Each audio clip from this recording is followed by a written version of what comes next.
जय जिजाऊ, जय शिवराय, जय शंभूराजे. गड किल्ले संवर्धन प्रतिष्ठान महाराष्ट्र राज्य आपल्या समोर सादर करीत आहेत शिवसाम्राज्याचे दिनविशेष. 26 मे इसवी सन 1665 महाराजांची मिर्झाला महाराजांनी आत्मचिंतन करायला भाग पाडणारे ऐतिहासिक पत्र पाठवले व त्याच वेळी विजापूरच्या संधान बांधण्याचे प्रयत्न सुरू केले.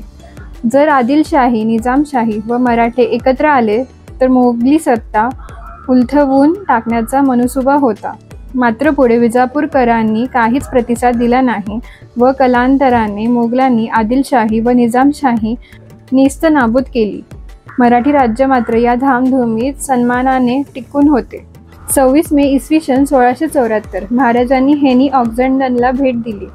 हेनी ऑक्झेंडनने आणलेला नजराणा महाराजांना व युवराज शंभूराजांनी दिला. नजराणात एक खुर्चीही ऐनवेळी हेनी ऑक्झेंडनने महाराजांना दिली.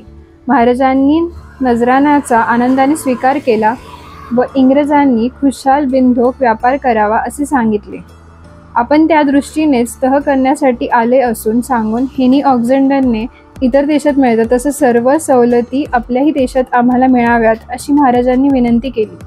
त्यावेळी या संदर्भात हेनी ऑक्झेंडनने मोरपंत पेशव्यांशी बोलणी करावी असे महाराजांनी सांगितले व युवराज शंभूराजांसह ते उठून महलात परत गेले.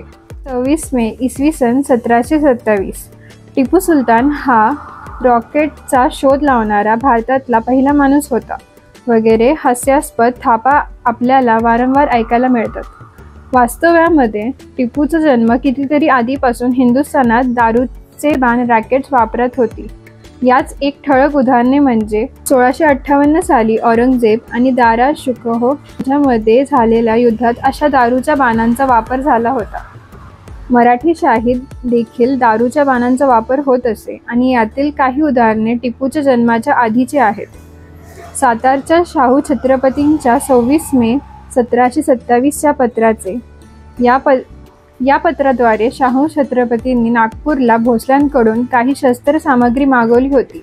तर दारूच्या बाणांचा उल्लेख आहे. 26 मे इसवी सन 1754 मराठे आणि जाट यांच्यात तह झाला. माधवराव पेशवे यांनी गृहकलह मिटवून विरोधक संपुष्टात आणले होते. पुण्यात राज्यकारभाराची धाडी नीट बसवून आपल्या कर्तबगारींचा ठसा उमटवला होता.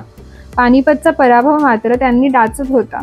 तो कलंक धुवून काढण्यासाठी त्यांनी परत एकदा उत्तरेकडे लक्ष वळवले. त्यांनी एक मोठी मराठी फौज उत्तरेत पाठवली. मराठे व जाट यांचा तो तह झाला. 26 मे इसवी सन 1817 ईस्ट इंडिया कंपनीने पेशवे दुसरे बाजीराव यांच्याकडून त्रिंबकजीच्या निषेधाचा जाहीरनामा काढून घेतला.